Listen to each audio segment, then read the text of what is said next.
ഞങ്ങൾ നിൽക്കുന്നത് ചേലക്കര പോലീസ് സ്റ്റേഷന്റെ മുന്നിലാണ്. ഇന്ന് 13-ാം തീയതി ഡിസംബർ മാസം തദ്ദേശ സ്വയംഭരണ സ്ഥാപനങ്ങളിലേക്കുള്ള തിരഞ്ഞെടുപ്പിന്റെ റിസൾട്ട് വന്ന ദിവസമാണ്. ഞങ്ങൾ നിൽക്കുന്നത് ഇന്ന് വ്യാപകമായിട്ടുള്ള ആഹ്ലാദ പ്രകടനങ്ങളുടെ ഇടയിൽ വ്യാപകമായി പടക്കം പൊട്ടിച്ചത് നമ്മൾ കാണുകയുണ്ടായി. നമ്മുടെ ചേലക്കര തോന്നൂർക്കര പ്രദേശത്ത് പൊട്ടിച്ച പടക്കങ്ങൾ നിർമ്മിച്ചിട്ടുള്ളത് പരിശുദ്ധ ഖുർആനിന്റെ ഏടുകൾ കൊണ്ടാണ് പടക്കം നിർമ്മിച്ചിട്ടുള്ളത്. തോന്നൂർക്കര പള്ളിയുടെ മുന്നിൽ ഉൾപ്പെടെ വ്യാപകമായി പൊട്ടിച്ച പടക്കങ്ങളിൽ മുസാഫിന്റെ ഏടുകൾ നമ്മൾ കാണാൻ കഴിഞ്ഞു. അതിന്റെ ഭാഗമായി ഞങ്ങൾ അന്വേഷണം നടത്തിയപ്പോൾ തോന്നൂർക്കര പാറപ്പുറത്ത് സ്ഥിതി ചെയ്യുന്ന കൈരളി എന്ന് പറയുന്ന ഒരു പടക്ക കടയിൽ നിന്നാണ് ഈ സാധനം വിറ്റഴിച്ചിട്ടുള്ളത്. ഞങ്ങൾ ആ കടയിൽ നിന്ന് പോയിട്ട് അതിന്റെ മെറ്റീരിയൽ ഞങ്ങൾ ശേഖരിച്ചിട്ടുണ്ടായിരുന്നു. അപ്പോൾ അവിടെ ധാരാളം മുസാഫിന്റെ ഏടുകൾ കൊണ്ട് ഉണ്ടാക്കിയിട്ടുള്ള ധാരാളം പടക്കങ്ങൾ ആ കടയിൽ നമുക്ക് കാണാൻ കഴിഞ്ഞു.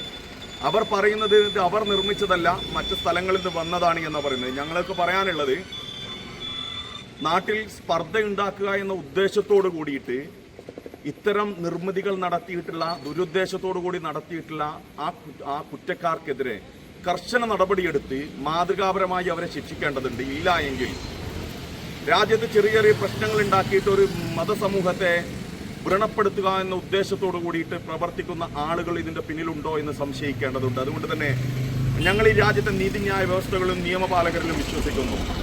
ഈ കുറ്റക്കാർക്കെതിരെ കർശനമായ നടപടി എടുക്കണമെന്നാണ് ഞങ്ങൾക്ക് ആവശ്യപ്പെടുന്നത്. ഞങ്ങൾ പരാതി കൊടുത്ത് അതിന്റെ റെസീറ്റ് കൈപ്പറ്റിയിട്ടുണ്ട്. ഇതിന്റെ കർശന നടപടികളുമായി അധികാരികൾ മുന്നോട്ട് പോയിട്ടില്ല എങ്കിൽ social democratic party of India SDPI ശക്തമായ സമരവുമായിട്ട് തെരുവോരങ്ങളിൽ ഉണ്ടാകുമെന്ന് മാത്രമാണ് ഞങ്ങൾക്ക് ഈ അവസരത്തിൽ പറയാനുള്ളത്. അതുകൊണ്ട് തന്നെ ഇത് ഞങ്ങളെ കേൾക്കുന്ന മുഴുവൻ ജനാധിപത്യ മതേതര സമൂഹവും നാടിന്റെ മതസാഹോദര്യവും സൗഹൃദവും നിലനിർത്തുന്നതിന് വേണ്ടി ഇത്തരത്തിലുള്ള പ്രവണനം നടത്തുന്ന കുറ്റക്കാർക്കെതിരെ പൊതുസമൂഹം ജാഗ്രത പുലർത്തേണ്ടതുണ്ട് എന്ന് മാത്രം പറഞ്ഞുകൊണ്ട് നിർത്തുന്നു. ജയ് ഹിന്ദ്.